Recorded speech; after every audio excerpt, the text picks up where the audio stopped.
I've been through. Who No, on no earth sound. do I turn to?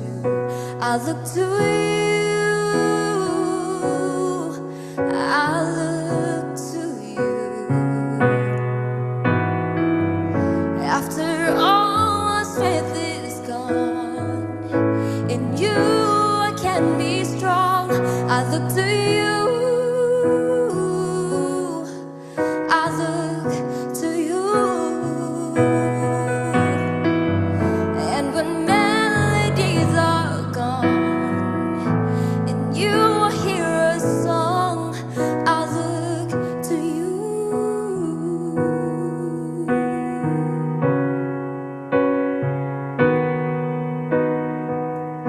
After losing my breath, there's no more fighting left. Sinking to rise no more. Searching for that open door. And every road I've taken led to my regret. But I don't know if I'm gonna make it. Nothing to do but lift my head. I look to you. I look to you. After all my strength is gone, in you I can be strong. I look to you. I look to you. And when melodies are gone, and you hear a song, I look to you.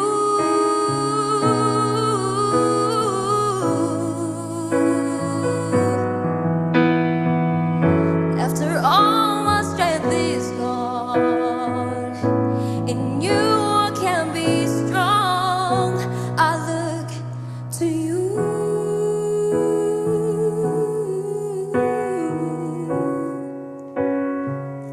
I look to you.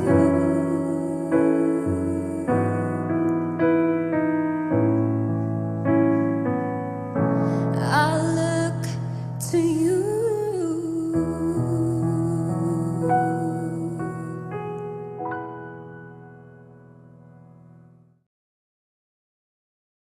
Ladies and gentlemen, it's a great pleasure for me to introduce our speaker today. He is going to discuss about diabetes mellitus and lifestyle practices for patients with diabetes mellitus. This is a subject in which we should all be deeply interested because poorly controlled diabetes can lead to serious consequences. Our speaker attained his Doctor of Medicine degree in Davao Medical School Foundation Incorporated, Davao City. He had his specialty training for internal medicine in Manila Adventist Medical Center in Pasay City, now Adventist Medical Center, Manila.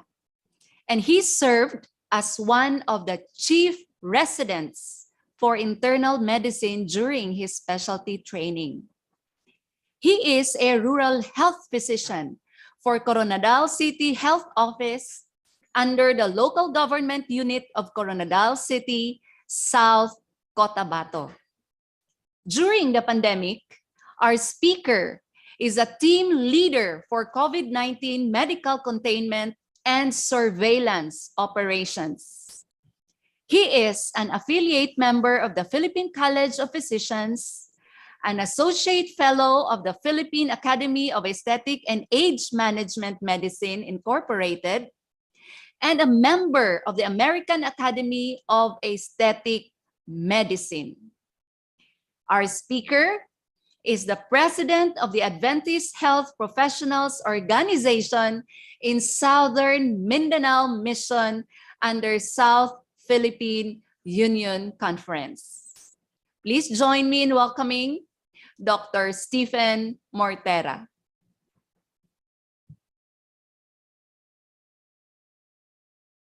All right, so thank you. And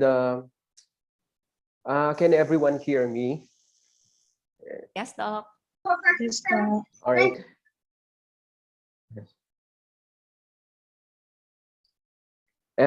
Thank you so much for this opportunity for giving me this time to lecture about diabetes. I believe that the previous speaker was able to give already some inputs about diabetes mellitus, but I will just, this is just going to be a wrap up or just a recall of the previous uh, lecture that was given about diabetes mellitus. So we're going to try to provide you with information about diabetes, what are going to be the lifestyle practices that we need for diabetes mellitus, because this is very important.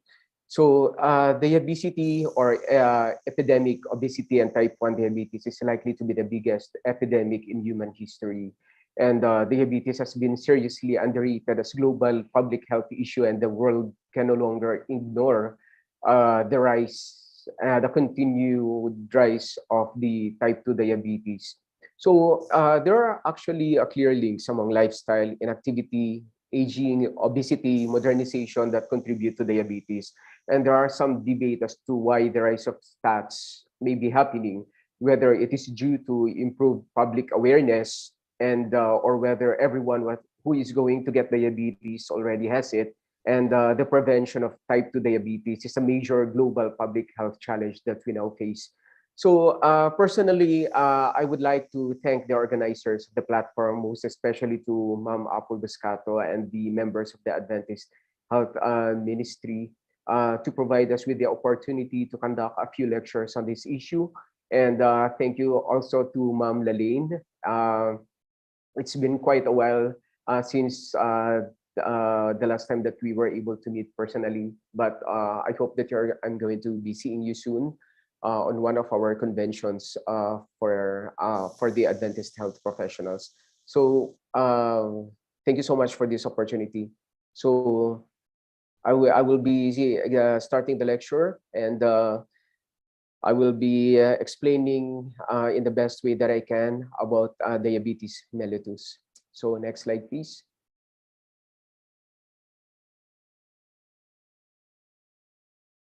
Okay, so my disclaimer for this is that on the previous slide, I will be giving you lectures that are taken actually from the American Diabetes Association, from the Philippine Diabetes Association, and from the Unite for Diabetes Philippines. So the Unite Diabetes Philippines is actually the guidelines that are being specified for Filipinos. So these are actually those practices and those advices and recommendations that are actually given for Filipinos with regards to the management of diabetes mellitus. Okay, so next slide. So diabetes mellitus is actually considered as a silent epidemic. Okay, next slide, please.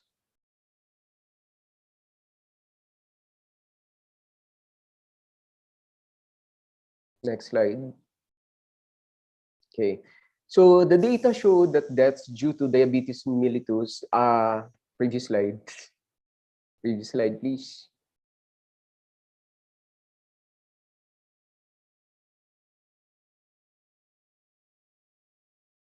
Okay, previous slide, last slide. All right, that's good. So the data show that deaths due to diabetes mellitus is actually ranking fourth in 2020 at about 37,000 after heart disease and cancer and cerebrovascular disease based from the Philippine Statistic Authority. And the deaths by diabetes mellitus is a very silent and persistent problem that are actually increased by 7.8% from the 2019 tally. So you would actually imagine the rise of these particular comorbidities nowadays. I believe that it is going to still ongoing, and there are still a lot of cases that are being managed, not only diabetes, but also the complications that are being associated with this. And About 4 million adults in the Philippines are diagnosed with diabetes and common comorbidities and complications with type 2 diabetes, including heart disease. So later on, as we're going to go through with the slides and with our discussion, what would be the importance, why we are not just going to manage diabetes, but also the other comorbidities associated with it, because this is very important for us. So more than 32% of those with type 2 diabetes have cardiovascular complications, while more than 87% are either overweight or disease or obese, according to the data given by the Philippine Statistics Authority. So next slide.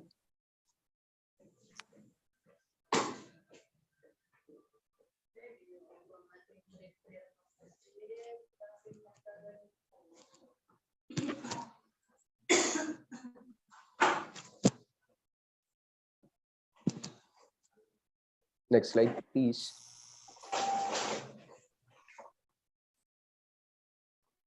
Again, previous slide. Previous, the last slide.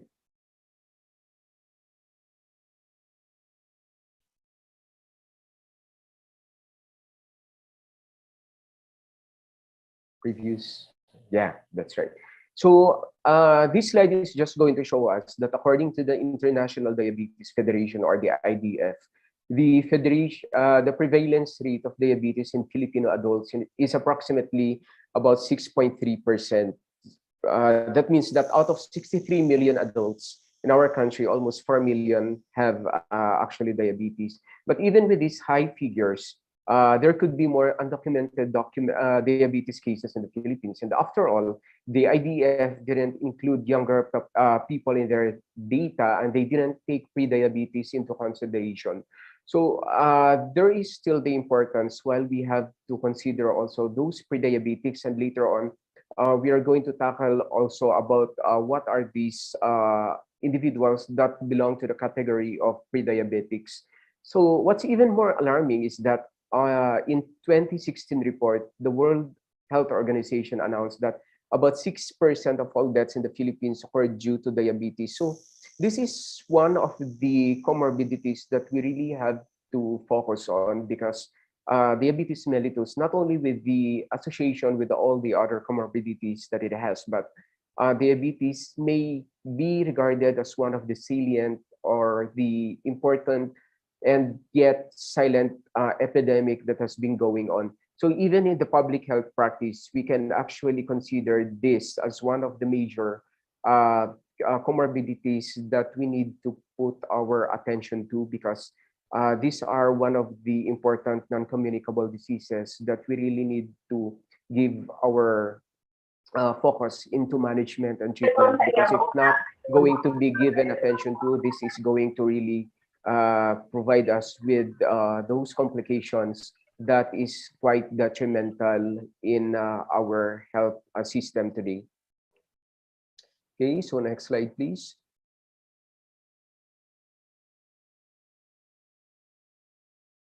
So in about 2014, about 8.5% of adults aged 18 years and older had diabetes already. So you would imagine how young these individuals are. Okay, we were just quite entertaining that the diabetic population is about on the adult population, but mind you, there are younger population that are actually having increase in their blood sugar levels, and this is actually alarming, because this is going to give us a lot of complications as well. So in 2019, diabetes was the direct cause of 1.5 million deaths, and 48% of all deaths due to diabetes occurred before the age of 70 years old. Between 2000 and 2016, there was about a 5% increase in premature mortality rates before the age of 70 from diabetes.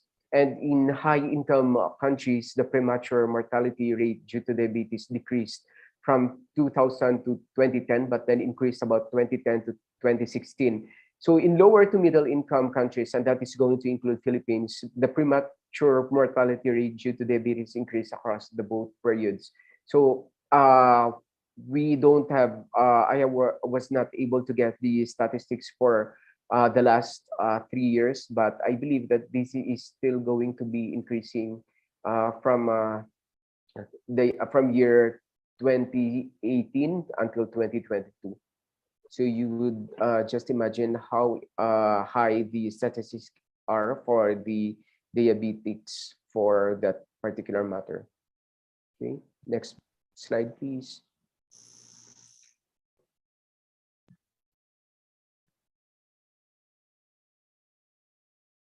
So we will be tackling in the next slides on how we are going to know the basics first before we are going to understand the complications and what would be the signs and symptoms. We have to know the normal first before we are going to realize what are the abnormal things that has been going on with diabetes mellitus. So in a normal situation, when a person eats, their digestive system breaks down the carbohydrates from food into glucose. So if you're going to see in this particular picture that the food we eat is used to make energy um, with our body that needs to work properly. This is made in our cells, which are the building blocks of our bodies. So how does the food we eat get into our cells to make the energy? So we have to understand that the glucose is the body's primary energy source. The hormone called insulin instructs the cells to absorb glucose from the blood. So people with diabetes either do not produce enough insulin or their cells do not respond to the hormone appropriately. So this particular insulin is actually our hormones, and this causes blood glucose levels to become high if there is going to be a problem with insulin. So simple sugars tend to raise blood glucose levels higher and faster than complex carbohydrates such as the whole wheat and oatmeals.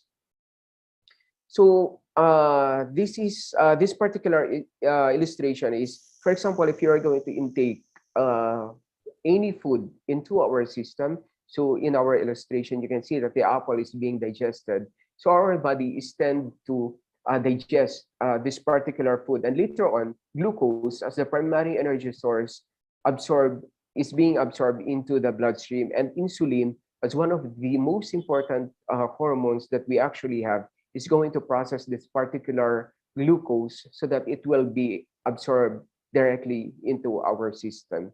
So that's the normal route of our food that we are taking into our body before this is going to be absorbed into our system. Okay. So glucose comes from digesting carbohydrates, and it's also produced by the liver. And the carbohydrate comes from many different kinds of foods and drinks, including the starchy foods, such as your breads, your potatoes, and your chapatis for other Asian population, fruits, some dairy products, sugar, and others sweet foods. There are three main types of carbohydrates, as we all know it, and these are the simple carbohydrates, or simple sugars, complex carbohydrates or starches, fiber, which is from plant foods and mostly indigestible. And simple sugars tends to raise blood glucose levels faster and higher than complex carbohydrates, such as your whole wheat and the oatmeal. So the hormone called insulin instructs the cells to absorb glucose from the blood. And people with diabetes either do not produce enough insulin or their cells do not respond to the hormone appropriately, and this causes blood glucose levels to become high. So that's where the problem starts to set in. Okay, next slide, please. So this is going to be another illustration on how the normal route of the food that we actually put into our body before they are going to be processed into the bloodstream. So the insulin instructs the cells to absorb glucose from the blood. So insulin is a type of hormone responsible for moving sugar from your blood to your cells so it can be used later on for energy. So the people with diabetes either do not produce enough insulin or their cells do not respond to the hormone appropriately. This causes the blood glucose levels to become high.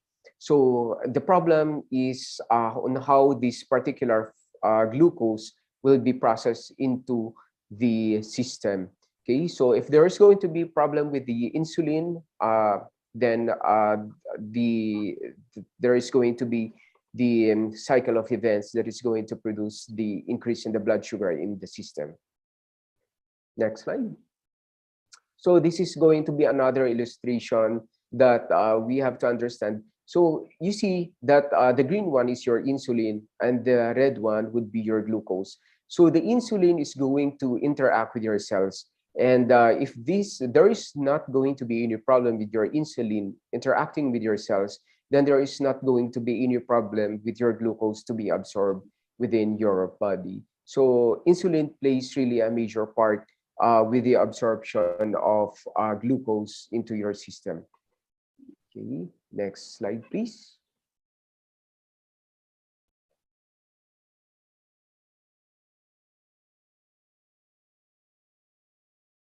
So as you can see on the previous illustration, that the insulin is actually works like a gatekeeper, opening the doors to the cells that needs to absorb the sugar or any food that we are actually absorbing into our body. When there is a lot of sugar in the blood, more insulin is made to open the doors of more cells to make energy or to open the storeroom cells in the liver. When your body doesn't make enough insulin, as in the case of diabetes, the sugar stays in the blood and does not go into the cells. So that is why the insulin serves as the gatekeeper, or the insulin is going to play a major part on how this particular sugar, or whether it's going to be simple sugar or complex sugar, will be absorbed into our body. So if there's going to be any defect on that particular system, most especially with insulin getting involved into that particular process, there is going to be really a problem with the sugar level into your system. So pag halimbawa po, yung insulin po ninyo nagkaroon ng problema, whether it's going to be insulin resistance or there is going to be the autoimmune defect with your secretion of your insulin, doon po lumalabas yung problema po natin. So in this case, we really have to understand what is the normal pathophysiology before we are going to understand what is diabetes mellitus. So ganun lang yung ano natin, we really just have to focus on that particular thing, no? In this case, we just have to understand what is type 1 and type 2 diabetes mellitus. So later on our slides that I will be presenting to you, we have to understand really what is going on with type 1 diabetes mellitus and what is going on with type 2 diabetes mellitus, and maybe what is going on with gestational diabetes mellitus. Okay, so ano na po nangyari? Ano na po nangyari sa slides po natin?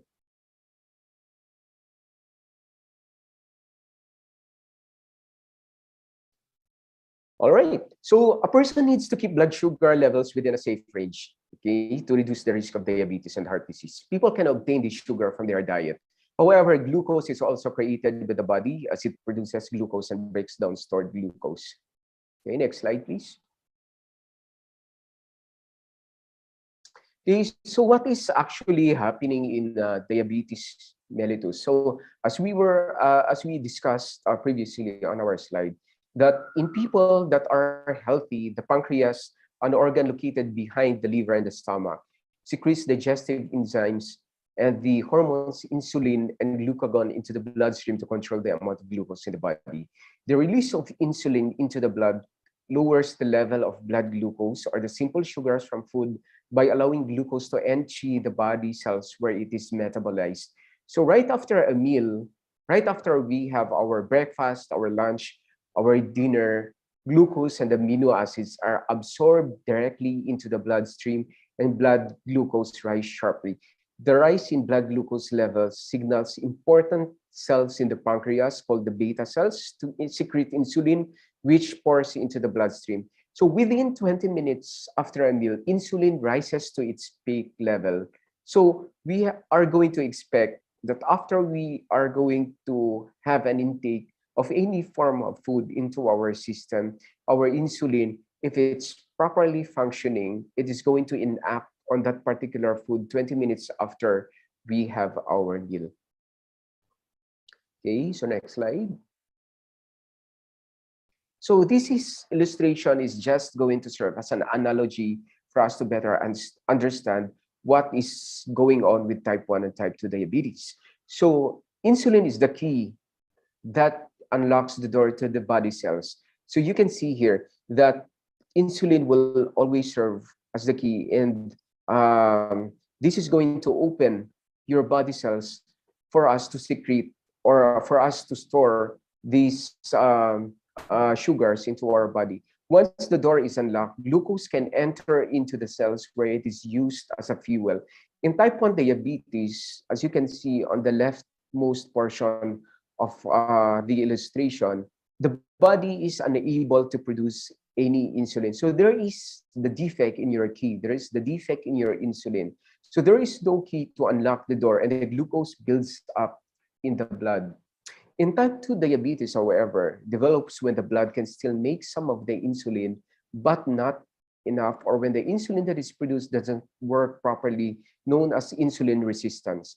Insulin acts as a key unlocking the cells. So if there is not enough insulin, or there is some sort of like a resistance for insulin, it's not even working properly. The cells are only partially unlocked or not at all, and glucose builds up in the blood. So in both situations, for type 1 and type 2 diabetes, there is the inadequacy in the secretion of this insulin, or the insulin or your key is not properly functioning, or it's not available. Both instances, or for type 1 and type 2 diabetes, there is going to be the increase in the concentration of your blood glucose in the blood. Okay, so I hope you're going to keep this into mind so that you will be able to better understand what insulin function is. So defining diabetes. So diabetes is actually a condition where the amount of glucose in your blood is too high because the body cannot use it properly, because maybe there is insulin resistance, or your body is not secreting insulin into your system. So because of the high glucose, the body cannot use it properly. This is because of your pancreas does not produce any insulin, or not enough to help glucose enter your body cells, or the insulin that is produced doesn't work properly. So as you can see in this particular slide, that in a normal blood sugar, for a normal individual, an FBS of less than 5.6 millimoles per liter, or 100 milligrams per DL, is the normal FBS that we actually consider. For a random or casual blood glucose, the acceptable limit, or the acceptable number that we actually have, is about 7.7 millimoles per deciliter, or if you're going to convert that, that is about 140 milligrams per deciliters. Or if you're going to use the 2-hour blood sugar in the 75 grams OGTT, or oral glucose tolerance test, that is still less than 7.7 or 140 milligrams per deciliter. And the recommendation from the consensus of the different societies is that about grade B or level 2 recommendations. So your magic number for that is it should be less than 5.6 millimoles per liter, or that's about 100 milligrams per deciliter for an FBS. Or for the random or casual blood glucose, that's about less than 7.7 millimoles per deciliter, or less than 140 milligrams per deciliter. Okay, so next slide.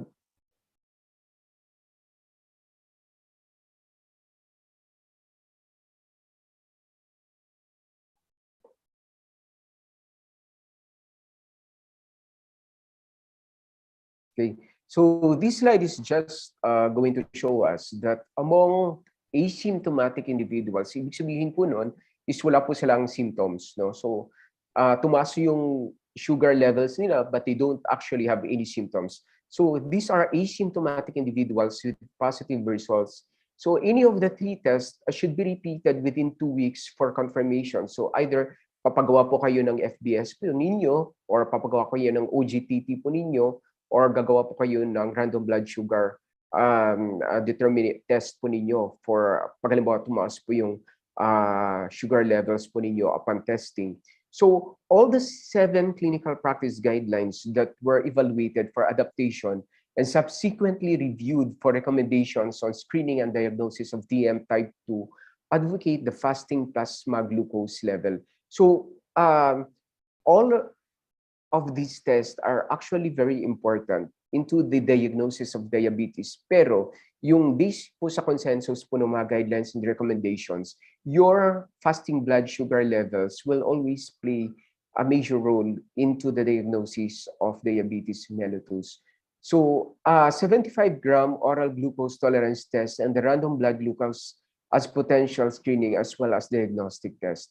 The fasting plasma glucose test, ibig sabihin po no, nag-fast po kayo for several hours before your blood is being taken as a sample to diagnose diabetes mellitus, is actually a useful tool used for the general population due to its wide availability, lower cost, and reproducibility. So it has a sensitivity ranging from 45 to 60% and a specificity of more than 90%. So the positive predictive value for that is actually when applied in a population with a prevalence of 6%, which is close to the data on diabetes mellitus type 2 prevalence of 7.1% in the Philippines. So the subject with borderline fasting blood glucose need a confirmatory of 75 grams OGTT as test, since the OGTT to our post-prandial load value would lead to a greater detection of patients with diabetes at a sensitivity of about 90 to 99% and specificity of 100% with positive predictive value of 47 to 48 across population with low and relatively high prevalence of diabetes.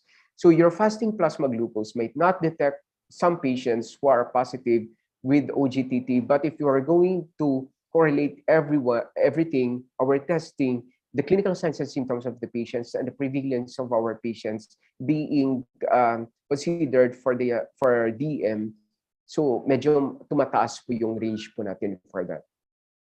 Okay, so next slide, please.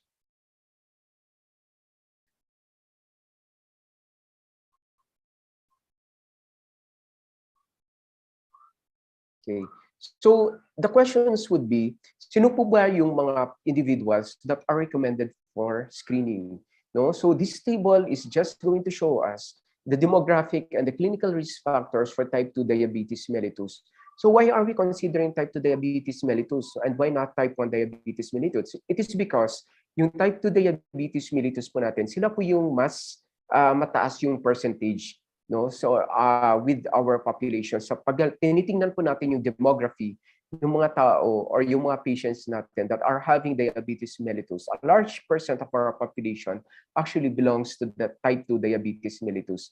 So this particular slide is going to show us kung sino po yung mga patients po natin that are recommended for screening.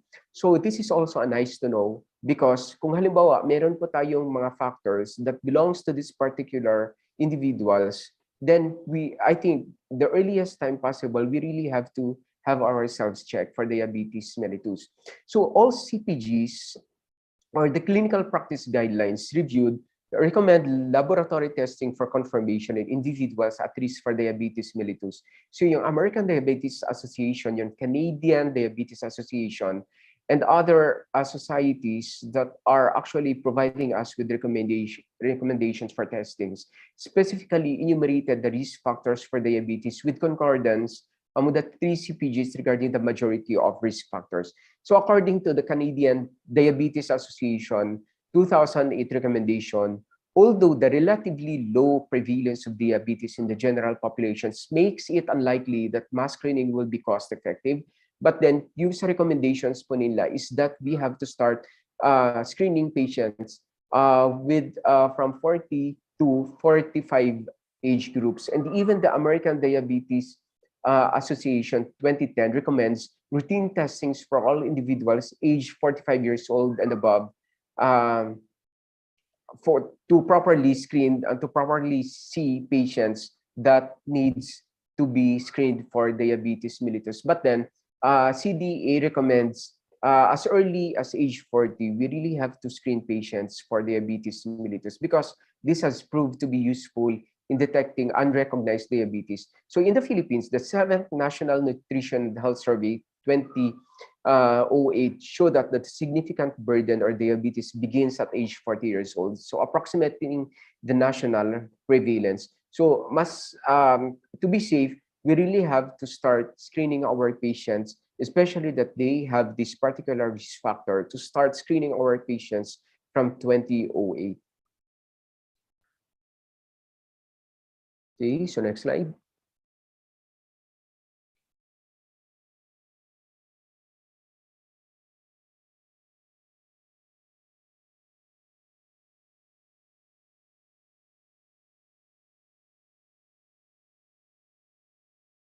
Okay, so again, this is going to show us that the classification of diabetes mellitus are actually classified into four. So first is type 1 diabetes, no, wherein there is a beta cell destruction, wherein the autoimmune defect sets in. Type 2 diabetes is the progressive insulin secretory defect. The other specific types of diabetes that we actually are considering are those coming from genetic defects in beta cell function, the insulin action diseases of the exocrine pancreas, or drug or chemical induced diabetes. And fourth one is the gestational diabetes mellitus, wherein it is very common with those that are having pregnancy. So this particular slide is going to show us that they can be classified into the following general categories. So as you can see, that the three forms of diabetes can be found into type 1 diabetes, type 2 diabetes, sorry for the typographical error, so but that's type 2 diabetes, and gestational diabetes. So the traditional paradigm or narrative of type 2 diabetes occurring only in adults and type 1 diabetes only in children are no longer accurate, as both diseases occur in both age groups. So children with type 1 diabetes, or what we call as juvenile diabetes, often present with the hallmark symptoms of polyuria or polydipsia, and approximately half present with diabetic ketoacidosis. The onset of type 1 diabetes may be more variable in adults, and they might not present with classical symptoms as seen in children, and may experience temporary remission from the need for insulin. So while type 1 diabetes is actually diagnosed in children and young people, it is used to be called as juvenile diabetes. The body does not produce insulin because there is actually an autoimmune involvement to produce insulin at all, or produces is in negligible amounts. So in the cause of type 2 diabetes, it is somehow like a mystery before, but the doctors or even the experts did not find some correlation among you. They were able to see that there are some sort of like a correlation with it genetically, or you probably had a viral infection that set out your immune system and let it act against your own body. So thus your type 2 diabetes, your type 1 diabetes is actually an autoimmune immune process where the body's immune system attacks the pancreas, intending it to destroy the cells which it produces insulin. But wherein your type 2 diabetes is actually considered as to be having uh, insulin resistance, and thus it is more common with the adult onset diabetes. So your type 1 diabetes can sometimes be hereditary, and among the total number of population having diabetes, wherein your type 2 diabetes, previously referred to as non-insulin dependent diabetes or adult onset diabetes, accounts for 90 to 95%. So if you're going to see on this slide that majority of the cases of type of diabetes mellitus are actually involved with type 2 diabetes mellitus, and this is actually because of the insulin resistance as compared to your type 1 diabetes, which is more common with the younger age population. Type 2 diabetes is actually more common with adults, and it is of the immune resistance, and it both can actually be the factors wherein a genetic factors can come into play. So gestational diabetes is actually associated with pregnant women. The risk factors for this, again, would be obesity or family history of diabetes, or they can be treated with diet and exercise on insulin, and it can actually be preventable. As you can see, the type 2 and gestational diabetes are actually preventable diseases, but type 1 diabetes, since this is the majority of the pathophysiology for type 1 diabetes is actually autoimmune, so they cannot be preventable. So you just have to focus more on the type 2 diabetes and the gestational diabetes mellitus. Okay. So next slide.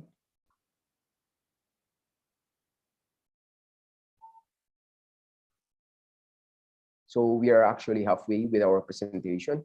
So the symptoms of diabetes mellitus, regardless whatever the classification they belong to, but the symptoms of diabetes mellitus is involves frequent urination or increased thirst. There is actually polyphagia, or there is hunger.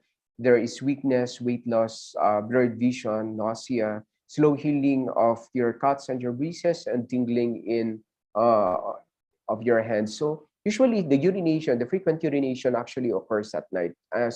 Your doctors would actually going to assess it further on if they are going to fit in with the criteria kung halimbawa ihi po kayo ng ihi sa gabi. No? So there are certain um, cut-off for that.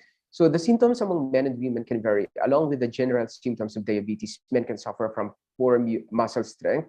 There is weak cardiac health. However, women who have diabetes can have some additional symptoms such as recurrent yeast infections, meron silang mga urinary tract infections, especially that they are being considered as recurrent urinary tract infections. There are also some patients where they are having dry and itchy skin. So part of the workup for that is that they are going to be assessed if they are actually having diabetes mellitus. Okay, so next slide.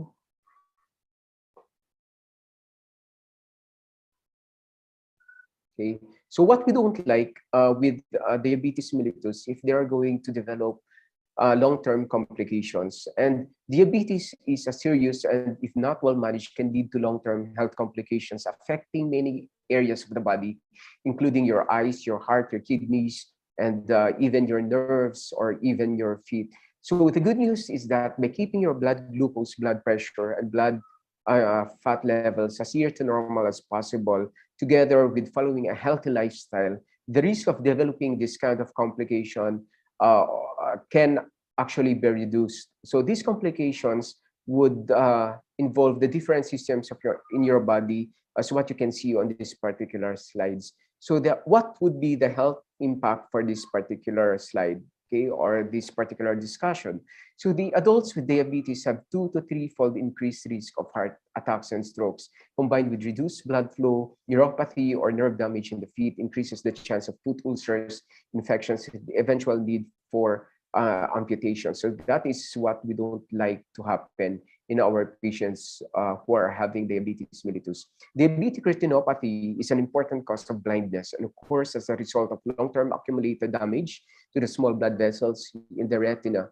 And close to 1 million people are actually blind due to diabetes mellitus. And diabetes is among the leading cause of kidney failures. So if you can see the patients that are being subjected into hemodialysis, one of the reasons for them why these particular complications progress into that is, number one, maybe they were having some uncontrolled hypertensions, but one also of the important things that the clinicians are actually looking into is that patient might be having uncontrolled blood sugar levels or uncontrolled diabetes mellitus for the past 5 to 10 years, and thus contributing into the complications and the subject patients into hemodialysis, because these it actually already made a certain damage into the kidneys of the patients.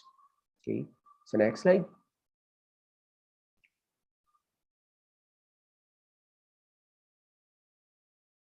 So diabetes can be treated and its consequences avoided or delayed with diet and physical activity, medication, regular screening and treatment for complications. So all these, if you're going to address all these particular factors, then the diabetes can be prevented, and all those complications that might set into place, if not controlled, will be addressed.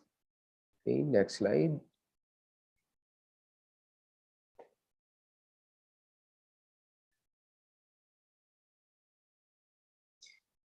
Okay, so the recommendations of the guidelines is that all individuals at risk for diabetes are those with pre-diabetes or diabetes, and overweight individuals with metabolic syndromes should be advised regarding your MNT to help attain treatment targets. So the American Diabetes Association recommended MNT to help achieve treatment goals for glucose, lipids, and blood pressures, and to prevent or delay chronic complications of diabetes. So several studies were able to review that the evidence of the effectiveness of medical nutrition therapy, or the MNT, in diabetes management. So the United Kingdom Prospective Diabetes Study, or the UKPDS, was the largest of 3 randomized controlled trials which compared nutrition intervention to usual care. So in this particular study, your HbA1c decreased 1.9% from 8.9 to 7% in patients who received intensive nutrition therapy before randomizations. So you can see the importance of the lifestyle and the nutrition that we actually provide with our patient with regards to the HbA1c response of these patients into the management and into the control of the blood sugar of these patients that are being taken care of. So the Canadian Diabetes Association suggests that counseling for MNT or medical nutrition therapy be given by a registered dietitian with competency in diabetes management, and such counseling sessions can either be individual or in small groups. In the UKPDS study, a significant reduction in A1C was seen in the participants who were given dietary counseling by a dietitian on study entry.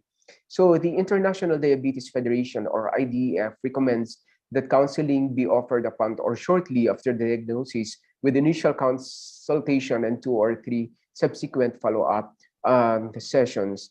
So it is lucky for us because we actually are very particular on how we provide nutrition to our patients that are being taken care of. We have a lot of nutritionists, we have a lot of dietitians in our organizations, and that is why we really have to make our focus on how we give nutritional prescription into these patients in our hospitals, in our primary care, healthcare settings, or even in our community, because this is very important. There are a lot of studies being reviewed. There are a lot of recommendations that is being provided for our patients, especially those that are being managed for diabetes mellitus. So dietitians and nutritionists in our organizations really play a major part on how we are going to control this particular levels of sugars in for diabetes mellitus. Okay, so next slide. Very good. Next slide, please. Okay, so this particular slide is going to show us what would be the food choices that we really need, what are the preferable foods that we have to eat most, we have to eat moderately, we have to eat least. Okay, so for the food choices, misconceptions such as skipping meals and completely avoiding rice, sugar, or food should be addressed. The Asian Pacific Type 2 Diabetes Policy Group has outlined the following simple reminders, as you can see on the slide. We have to eat most those foods that are rich in vegetables, legumes, lentils, noodles, rice, bread, grains, barley, whole grains, cereals, and fresh fruit, and not sweet foods. So note that many sauces and preservatives that are added to these particular foods are high in salt, sugar, or fat, and should be avoided. So it's better, it's very wise for us if we are going to make our own dressings for our salads, or we're going to make or our own foods, because if you're going to rely more on the particular dressings that we actually find in our supermarkets, so maybe that's not going to be controlled. So but still yet, if we cannot make our own dressings for our own salads or vegetables, then we really have to make it a point that we are going to check the labels that we actually for the products that we are actually buying. So eat moderately, having small servings of protein-rich foods such as fish, eggs, lean meats, skinless chicken, low-fat cheese, low-fat yogurt, low-fat milk is actually very important.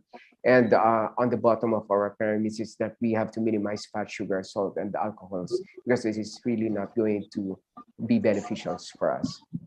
Okay, next slide. Cool. So with diabetes and diet, we have to eat more frequently in small portions. No, so I believe that we have this particular plate wherein we are going to divide our plate into several portions because this is very important. We have to eat the majority of our dish should be rich in fruits and vegetables and whole grains. That is high in fibers are recommended for a healthy source of carbohydrates. We have to eat pulses or low-fat starchy source of protein.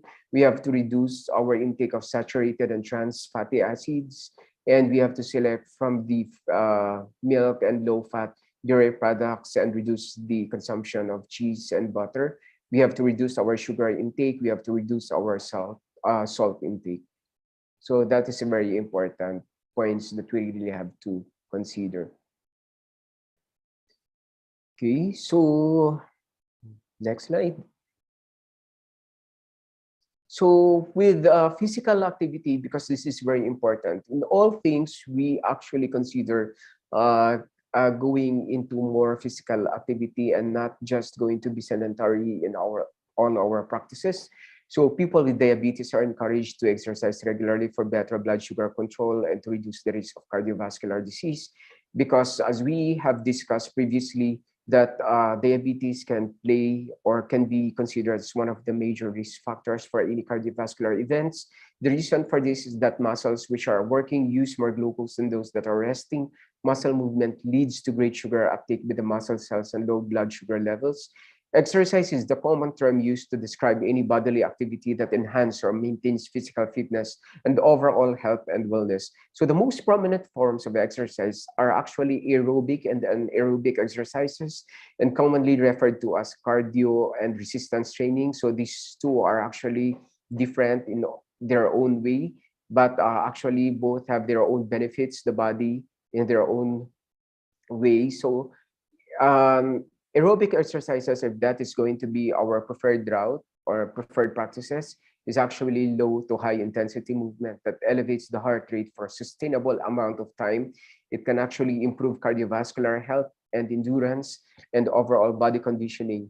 So aerobic is usually between 60 to 70% of your heart rate that it can actually address. So moderate to vigorous resistance training would the recommendation would be at least 2 to 3 days a week and should be undertaken by persons with type 2 DM.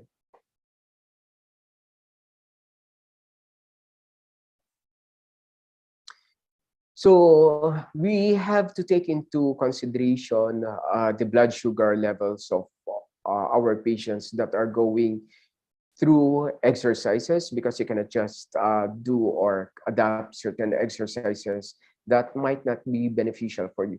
So since we are actually entertaining the blood sugar levels of our diabetic patients that are going into workouts, so these are the particular precautions that we really have to consider. So precautions during exercise. Persons with type 2 diabetes mellitus may undergo physical activity with caution when blood glucose level is more than 300 milligrams per DL without ketosis, as long as they feel well with adequate hydration. Okay, so persons on insulin and insulin secretagogues should take carbohydrate supplement as needed to prevent the hypoglycemia during and after exercise. So not exercising if the blood sugar is about 13 millimoles per deciliter, or that's about 240 milligrams deciliter, with positive ketonuria, as this result in higher blood sugars and lead to diabetic ketoacidosis. If more than 13 but below 17 millimoles per deciliters, you have to limit your activity to moderate intensity like light biking, walking, rather than high intensity exercise such as running, weightlifting, and tennis. So we really have to consult our medical provider for that if you are going to go into workout. Okay, next slide.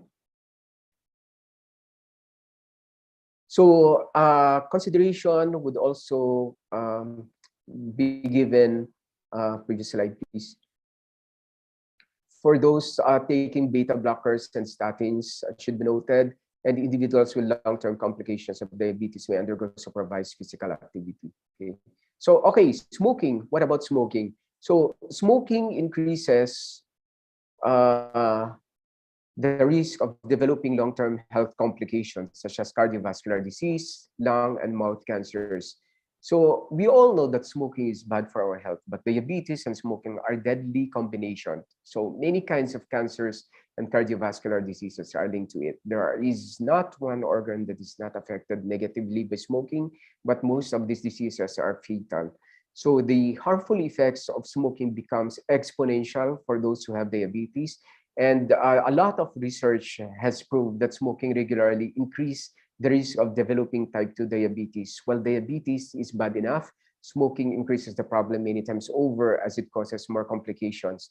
So in short, diabetes and smoking do not go hand in hand. It's not going to give us more benefits whenever we are practicing it. Okay, next slide.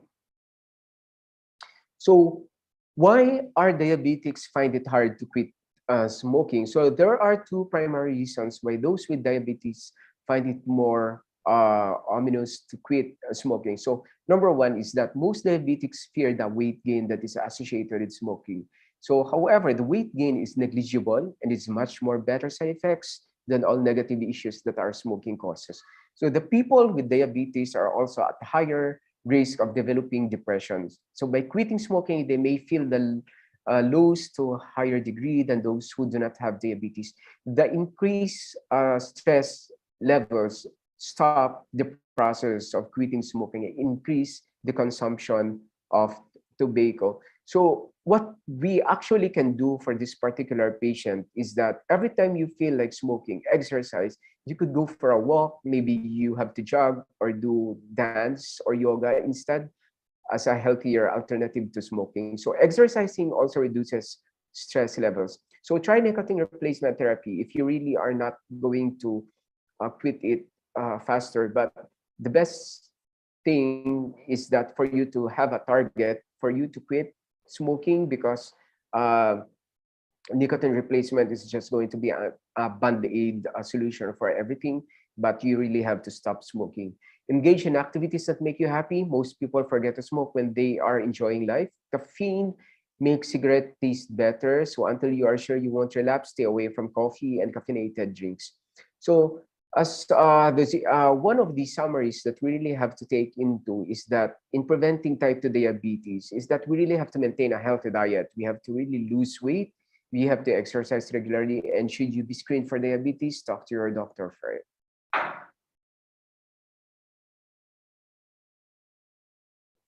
So again, the few slides that we are going to discuss is that we have to discuss about the myths and the facts about diabetes mellitus. So this is quite very important for everyone. Okay, next slide, please.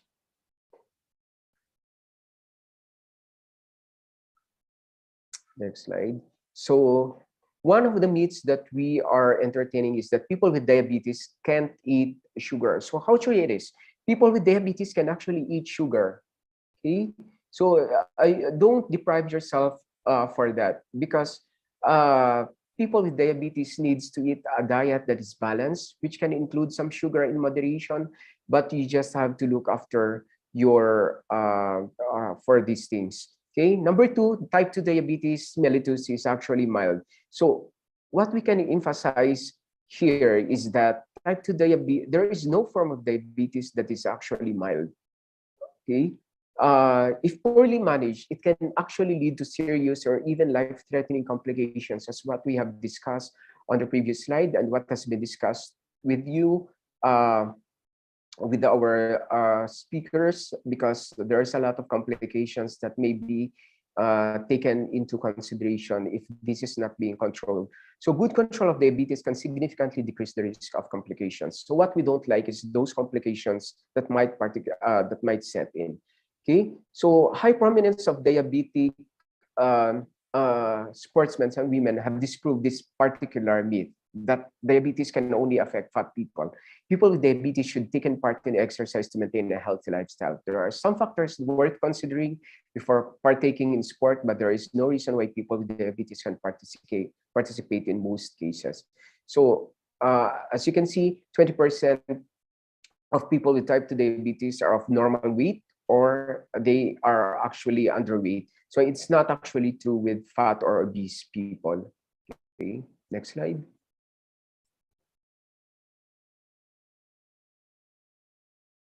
Okay, so people with diabetes go blind and lose their legs. So as you can see, diabetes is a leading cause of blindness and also cause many amputation each year. So however, those people with diabetes that control blood pressure, glucose, weight, and quit smoking all increase their chances of retaining complication-free. These are the particular complications that we don't like to set in. So blindness and amputation are therefore preventable, and the vast majority of people with diabetes will avoid blindness and amputation, particularly if annual diabetic health checks are actually done annually. So really have, if you have diabetes, you really have to consult your attending physicians, you have to consult your nutritionist, you have to consult all those people that are managing your diabetes. So again, people with diabetes would always, it's untrue that they cannot actually play sport. People with diabetes should take part in the exercise to maintain a healthy lifestyle. Okay, next slide, please.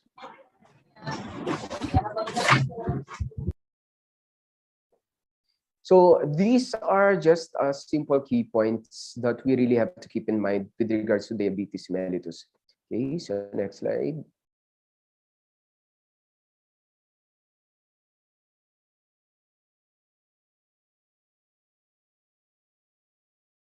Next slide. Okay, so in people with diabetes, glucose stays in a healthy range because insulin is released at the right time and in the right amounts. So the high blood glucose builds up if too little or no insulin, such as in the case of type 1 diabetes mellitus, is made or cells can't use insulin well. So that is for the case of type 2 diabetes mellitus. So most people are under 20 when diagnosed for type 1 diabetes mellitus, and insulin is always needed for treatment. And most people are over age 40 when diagnosed for type 2 DEM. So again, most people are adults in type 2 DM, but it's actually going to occur also for type 1 diabetes mellitus. Okay, next slide.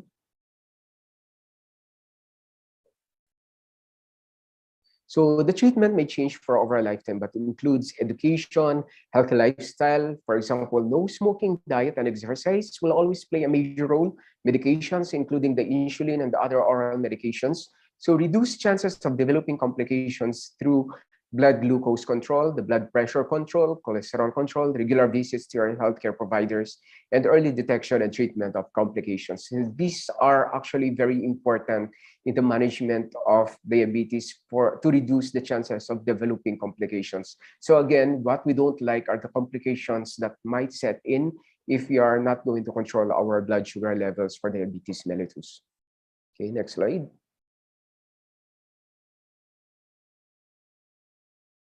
Okay, so the preventive efforts are actually key in the management of diabetes mellitus, and most of the diabetes costs are due to end-stage complications. So investments of resources into early diagnosis, such as patient education, prevention, and treatments, pays off in longer lives, increased productivity, and reduced cost over the long term.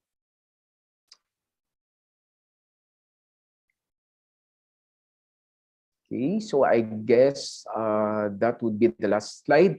And what Ellen G. White actually emphasized for us is that pure air, sunlight, abstemiousness, rest, exercise, proper diet, the use of water, trust in divine power, which is very important, these are the true remedies in every health problems that we actually have. So not only that we are going to integrate everything into our practice, but also we have to trust also the divine power for us to be healed and to have a more healthy body throughout the days. So I guess that's the last slide. So thank you. Hello? Can you hear me po? Yes po. Wait. Hello? Ma, Yes, ma'am. am I heard? Can I be heard? Hello? Sorry, I can't hear any. Yes, ma'am, I can, Ma'am Ayun, Shan, I can ayun, hear I can hear. you. Yes po. Doc, Stephen Mortera, thank you very much po for your presentation this afternoon. We are so happy, we're so glad. And I have learned a lot of things also personally through your presentation. And now, Doc, we will give a time for Q&A po. So I'd like to request everyone, if you have questions, you can comment it to chat or you can raise your hands and then we can unmute you. So we'll be taking questions now. Are there questions? You can comment it, you can put it to chat in our chat box. Okay, Ma'am Apple Buscato.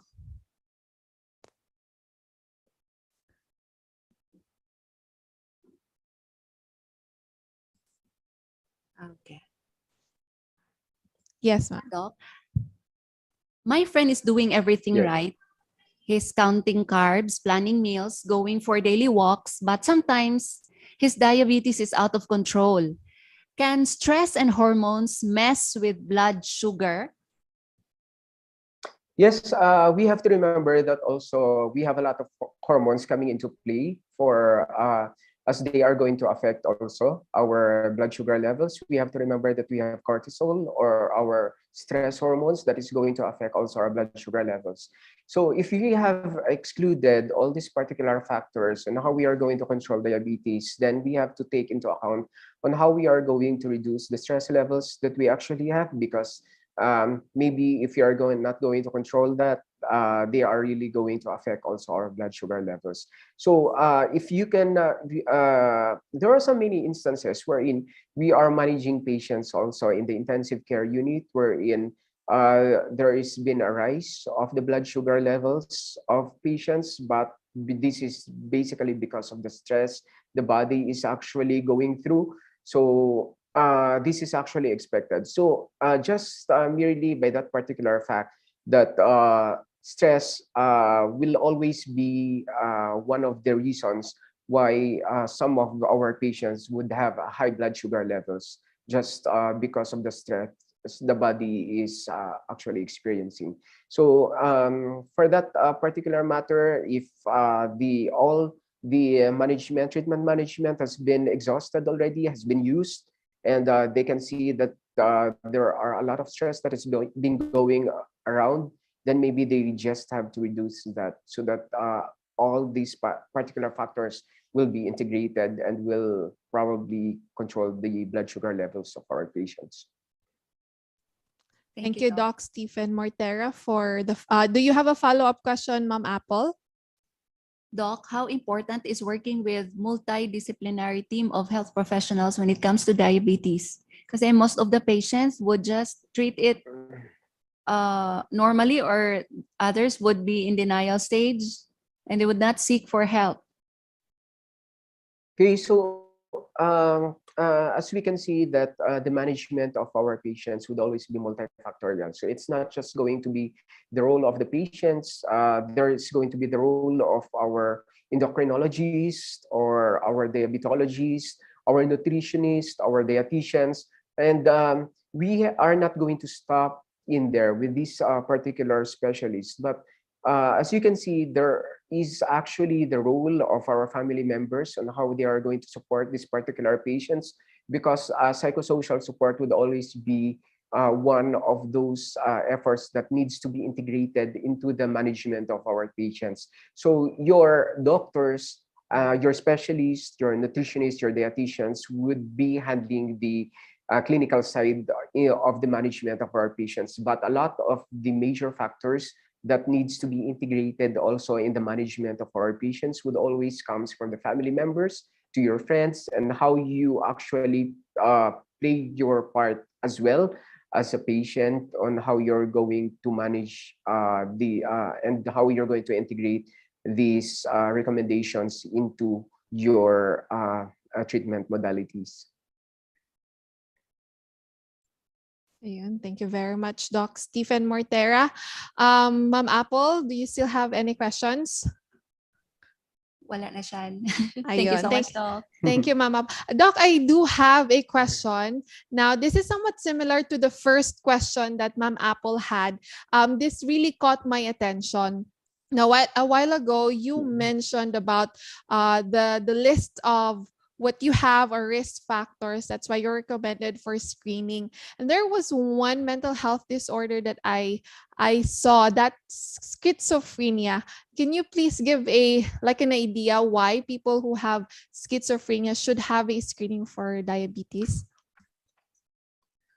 For those patients with schizophrenia, based upon the studies that they actually have, schizophrenia has an odds ratio of 2.07 of developing diabetes mellitus. But they haven't expanded more why schizophrenia is one of the conditions that are contributed to the onset of diabetes mellitus.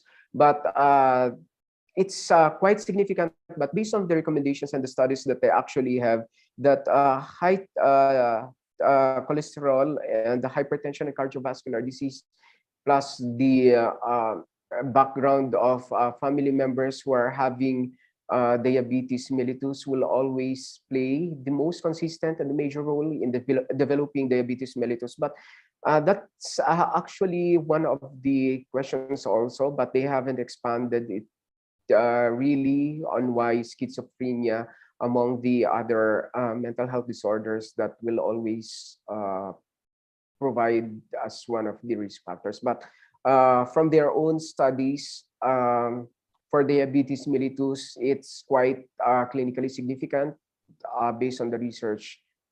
So we just have to maybe consider that one as among the other mental health conditions for our patients. So maybe they are just one of the criterion where we have to really focus our attention to. So yes, Doc. Thank you very much, Doc. That was enlightening. Wow, schizophrenia. There was a mental disorder, mental health disorder that was mentioned. So thank you very much. The risk is high for those who have or who has been diagnosed with schizophrenia also. Thank you, Doc. Are there still any more questions? No more? Okay, that will be you can raise your hand or comment it. Okay, I think Doc Stephen, we don't have any more questions, but thank you very much, Doc. Thank you very much. Now, we would like to present to you our certificate of appreciation. If Renzon can share it on the screen so that our viewers that are watching also can see it. Ayan.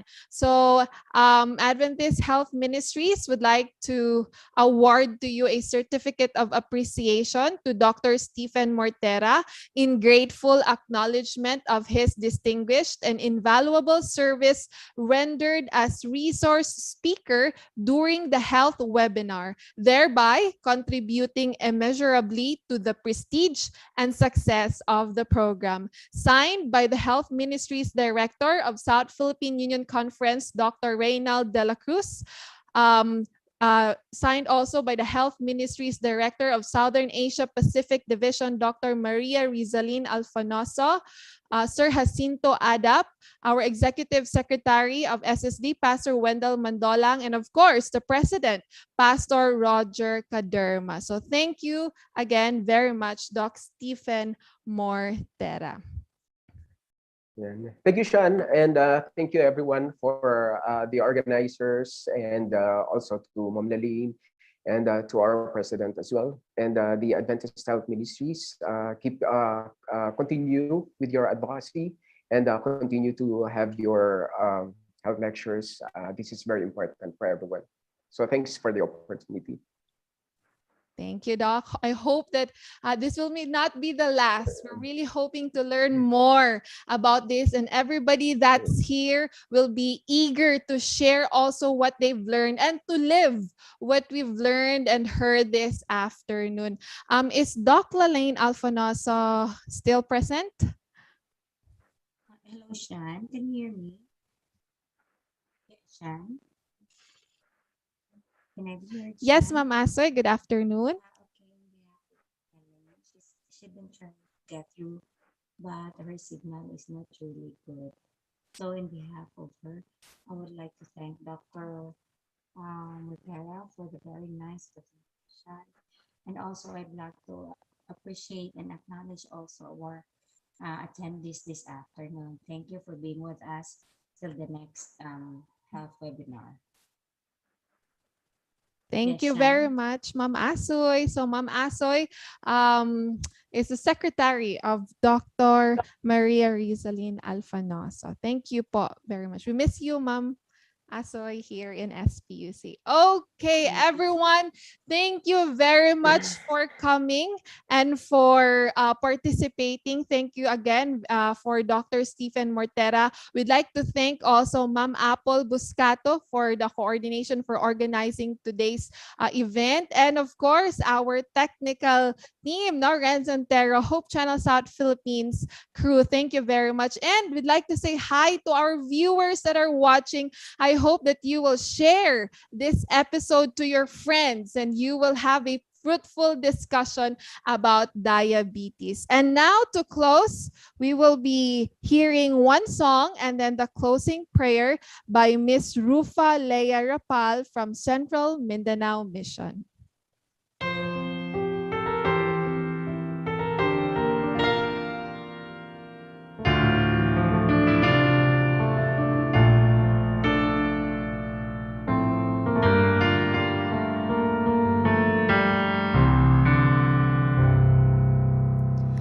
Just the time I feel that I've been caught in the mire of self. Just the time I feel my mind's been bought by worldly wealth.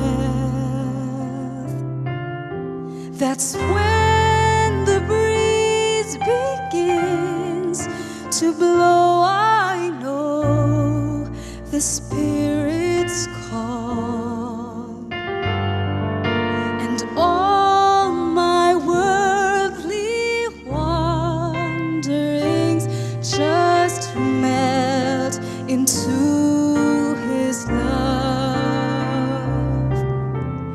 I want to know You more, deep within my soul. I want to know You. Oh, I want to know You, to feel Your heart, to know Your mind. Looking in Your eyes stirs up within me cries that says, I want to know You. Oh, I want to know You more.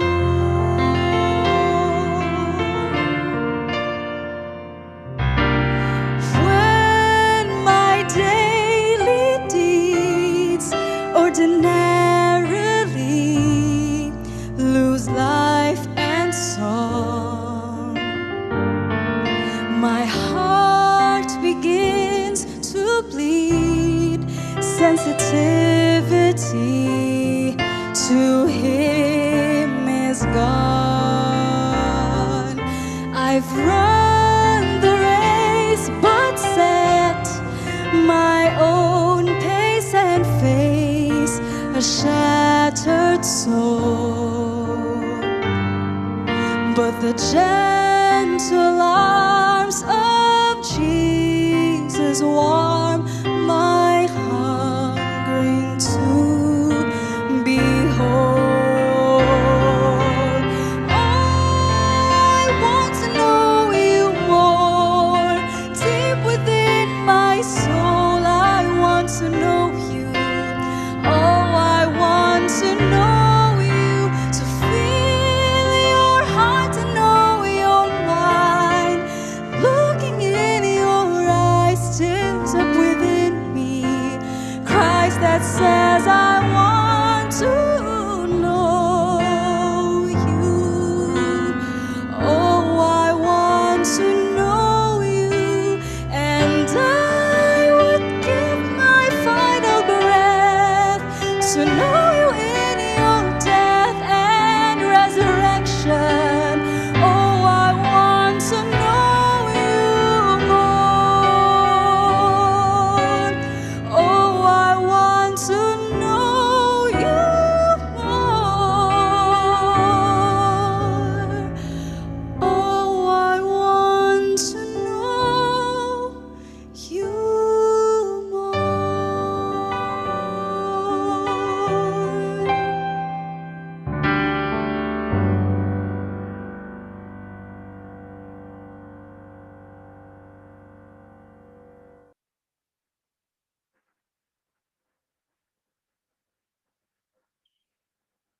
Let us pray. Most gracious and loving Heavenly Father, we thank Thee for this another wonderful day You have given to us. We thank You, Lord, for the good health, the guidance, and protection that we may able to gather here today to participate. Lord, we started this seminar with You, and we are closing it with You. Thank You for the success of this seminar. We would not have it without You, because many are our plans, but it is You who establishes them. May the things we have learned today be carved in our heart and mind to constantly remind us that too much consumption of anything will have a harmful effect to our health. May what we have learned here today be as well imparted to our respective families and friends. Dismiss us with your continued guidance and protection, Lord God, as we go on with our day. This we all pray in the mighty name of Jesus our Savior. Amen. Amen. Thank you very much, Ma'am Rufa Rapal. Thank you very much, everyone, for attending our webinar. I think there's a question that Ma'am Apple can answer. They're asking for a copy of the material for this afternoon's presentation. Ma'am Apple? Yeah, I can send it to you, Pastor Canceril. Pastor Adi, I have it, Pastor. I'll send it to you, Pastor, the soonest time possible. Thank you very much, Ma'am Apple. Thank you very much, everyone. And have a blessed afternoon and until the day ends. Ma'am Asoy, Yeah, we miss you we would here. like to say thank you to our health directors from different parts of Southern Asia Pacific Division who are tirelessly attending our health webinars regularly. Thank you so much. Amen. Thank you. Thank you.